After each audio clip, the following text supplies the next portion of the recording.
nagsikap din siya magtrabaho para yung makaraos na makapag-aral mga anak namin. Hindi na iniisip na baka nararamdaman na yata siya hindi pa rin siya nagsasabi.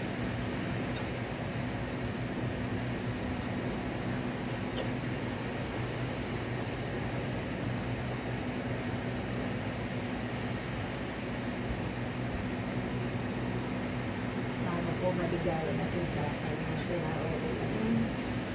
Okay na po. Ano yung trabaho? Advisor po siya. Kaya parati nasa distil. Simula siguro siya handa ay tapos sa constructor. Sige, salamat ate. Meron pang gustong magpatuloy?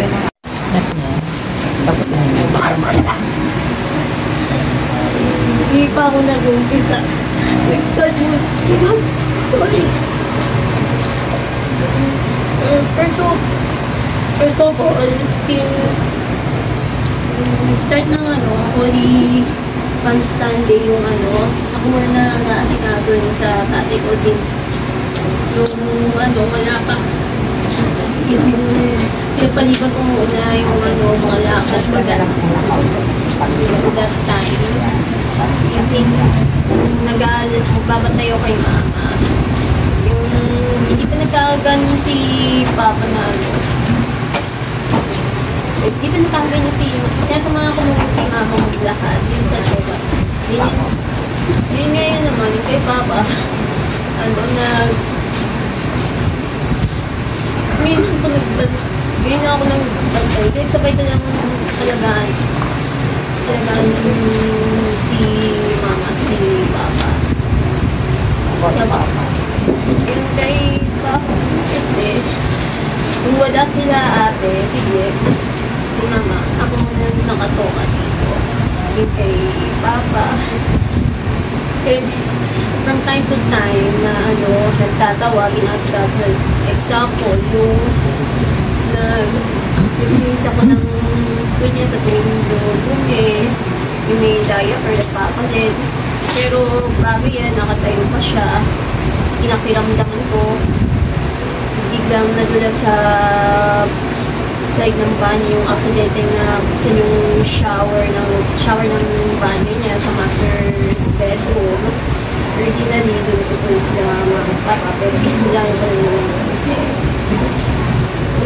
one time na nakamiss yung specialty ni papa na na for dinubuan na miss ko na yung personal favorite. So ngayon, nagkakaroon niya siya, tingin na yung paglubo, isa na consumer na hindi ko na pagkikyan yung gusto niya, let's say. Biglaan ko sana magluto ng lugaw para sa bang, pero dahil ng Sunday, nagluto pa ako ng kanin at lugaw. Let's say, lugat kanin yung pinakain ko sa kanya after nagkatas siya ng ulo ng madaling araw. Siguro, gising na ako nung 3 AM, nanonood pa ako ng TV, pinakiramdaman ko si Papa, nanonood pa ako ng TV. Ayaw mo magkasabi. Ayaw ko magkasabi. Kung kinalog ko, basta yun eh. Then later on, habang nakikinig ko kami ni Mama ng misa sa TV, pinaparamdaman ko si Papa. Yung narinig ko siya na nagtatawag. Nagdo-doorbell pa siya. Nagdo-doorbell pa siya. But sabi daw niya, huwag na daw muna ako umalis sa tabi niya. Nilalagdag daw siya. Sa lagay niya na nilalagdag. Mukha pa rin mainit.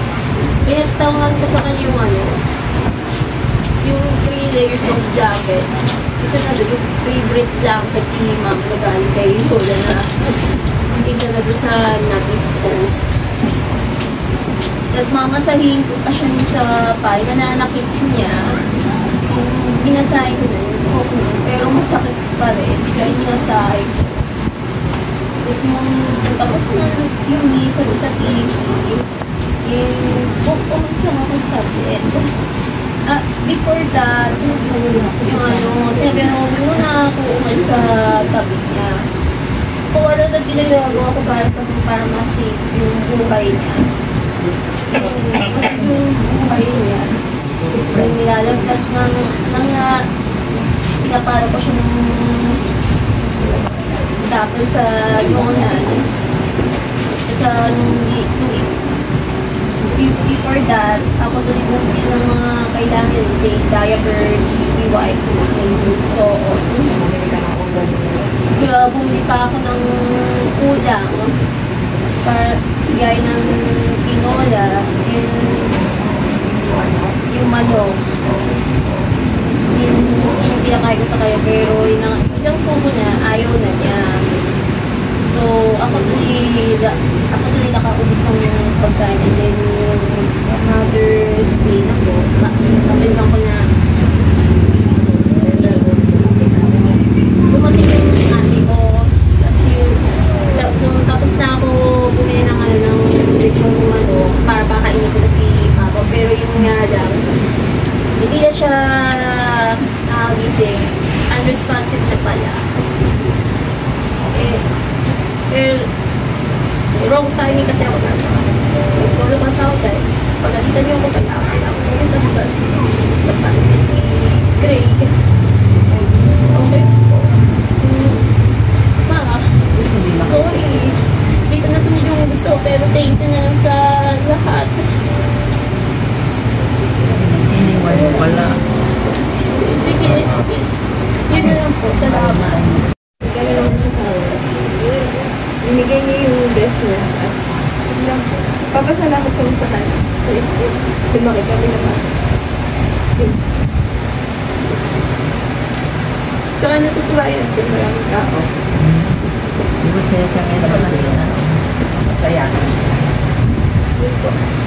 Tsaka kung buhay siya, magpapasalamat siya sa inyo. So yung eldest or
Panginoong Jesus, sa paghahalin mo ng iyong buhay para sa lahat, pinamalas mo ang pagmamalasakit at paghinga. Panginoon, kaawaan mo. Panginoon Jesus, sa iyong pagkahinday sa kamatayan, at sa kalagayan ng Kristo, kaawaan mo kami. Masunurin na anak ng Diyos na maging ang kahirapan at kamatayan ay kanyang niyakap alang-alang sa kaligtasan. At sa pamagitan din ng ating pananampalataya sa Kristo, ipagkakaloob sa ating ng Diyos ang pagkataon na makakamit natin ang bunga ng kanyang pagkasakit ay sa pamagitan na rin ng kasama ng Espiritu Santo magpasa sa hanggan. Amen. Mga Miguel, mga banal, tanong sa kanilang halikay at samahan. Ang ilim ng pumanaw sa piling ng buong Si Kristo ang mag-aakay sa kanyang kahal upang doon ay kumigdan. ang ilim ng pumanaw sa piling ng buong Sa ilaw na walang hanggan kapay pagkilanman ay pagkabdin ng mayroon. ang ilim ng pumanaw sa piling ng buong Ama namin mong mahal, iniyak sa iyo, si Cuthbert na pumanaw sa buhay nito.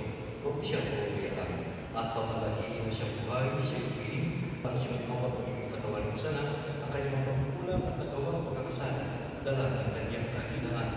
Mananggili na ba siya ang isipiling, kasama yun at ng Espiritu Santo, magpasawalan ng Amen. paalam sa iyo kapag manaw, magpasakit ka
po.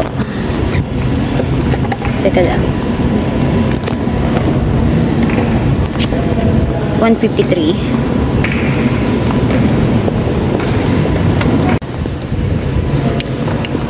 Ano bang masa ito? Ako yung ano po.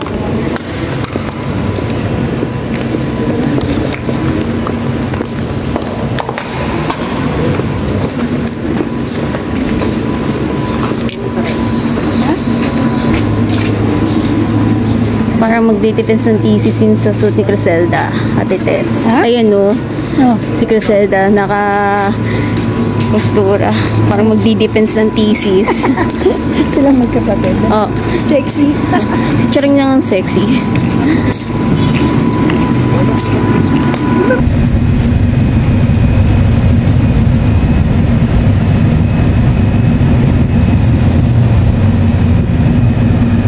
Mayos kayo, baka kayo okay lang ako ba?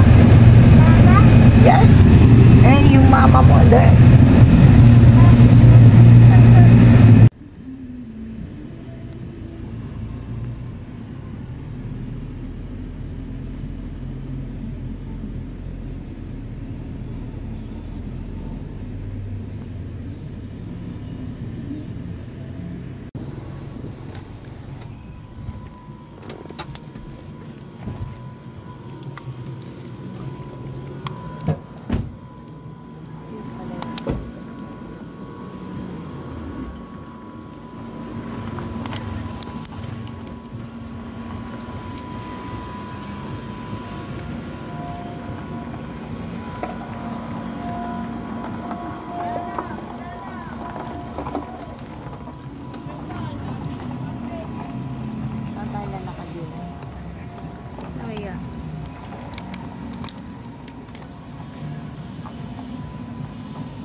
Dalang po.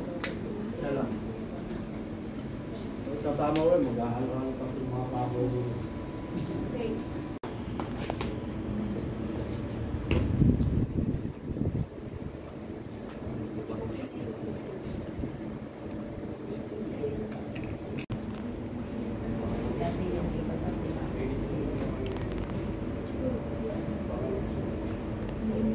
Dito ang loob.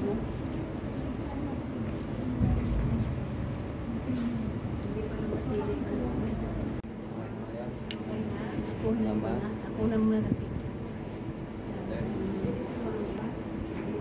Hindi na daw.